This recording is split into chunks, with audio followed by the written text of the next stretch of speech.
आज शिक्षा मनोविज्ञान के बारे में जानेंगे। जनवरी 2026 में जो रीट का मेन एग्ज़ाम होने जा रहा है उसमें शिक्षा मनोविज्ञान भी जुड़ा हुआ विषय है, टॉपिक है। उसमें से कुछ प्रश्न आएंगे। अब हम यहाँ आज पढ़ेंगे टाइप्स ऑफ पर्सनालिटीज़। व्यक्तित्व कितने प्रकार का होता है। आज जो हम डिस्कस करने जा रहे हैं वो व्यक्तित्व एक तो इंट्रोवर्ट होता है जिसे अंतर्मुखी कहते हैं, और दूसरा होता है एक्सट्रोवर्ट जिसे बहिर्मुखी कहते हैं। इंट्रोवर्ट अंतर्मुखी व्यक्तित्व वाला व्यक्ति गुमसुम, उदास, निराश, आइसोलेटेड, एकांत में रहना, ज़्यादा बातूनी न होना, अपने विचारों में खोया रहना, ये इसके व्यक्तित्व की पहचान है। मिलनसार नहीं होता है, सबके साथ एडजस्ट नहीं हो सकता है, ये कमियां पाई जाती है उसमें। लेकिन इसका ये मतलब नहीं है कि उसकी आईक्यू कम है। उसकी बुद्धि लब्धि अच्छी हो सकती है, वह गंभीर प्रकृति का होगा, पढ़ने में भी होशियार हो सकता है। यह उसके व्यक्तित्व का प्रकार है। अब ये जो अंतर्मुखी व्यक्तित्व वाले व्यक्ति होते हैं, इसके कई कारण हो सकते हैं। पारिवारिक कारण हो सकता है, वंशानुगत कारण हो सकता है, वातावरण का कारण हो सकता है, कोई बीमारी हो सकती है, कोई चोट हो सकती है, या कुपोषण हो सकता है।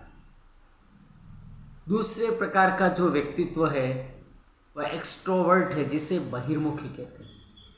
बहिर्मुखी व्यक्तित्व वाला व्यक्ति खूब बातें करता है, बातूनी होता है, मिलनसार होता है, अकेला नहीं रह सकता है। वो सबके साथ रहना चाहता है, अकेला उसे मन नहीं लगता है।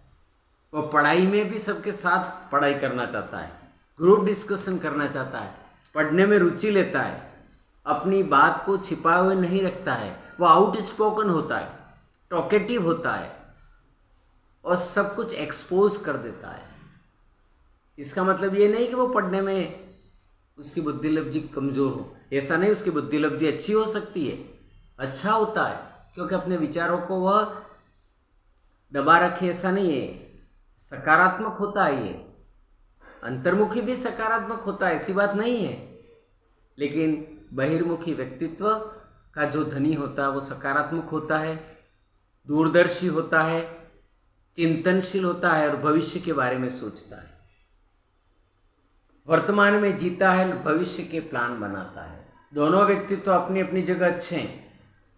अब बहिर्मुखी व्यक्तित्व का जो धनी है, परिवार का है, हेरिडिटी का असर है, वातावरण का है, फ्रेंड सर्कल का है, समाज का है, बैकग्राउंड पृष्ठभूमि है, स्कूल है, कॉलेज है, उस पर काम का दबाव, पेरेंट्स का दबाव कम होता है, जिसके कारण बहिर्मुखी हो जाता है। अंतर्मुखी थोड़ा संवेदनशील होता है, किसी चीज़ को संवेदना के रूप में स्वीकार कर लेता है। संवेदना का मतलब उसे शीघ्र ही वह अपने हृदय पर ले लेता है, दिल पे ले लेता है, बुरा लग जाता है।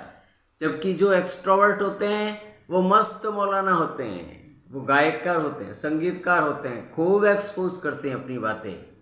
दोनों व्यक्तित्व अपने अपनी जगह अच्छे होते हैं। वातावरण का प्रभाव होता है, हेरिडिटी का प्रभाव होता है, व्यक्तिगत विभिन्नताओं के कारण कई हैं।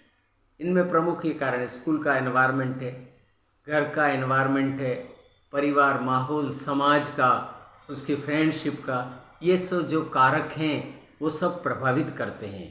इसलिए व्यक्तित्व के आधार पर ही उसके व्यक्तित्व का निर्माण होता है, उसका भविष्य का निर्माण होता है।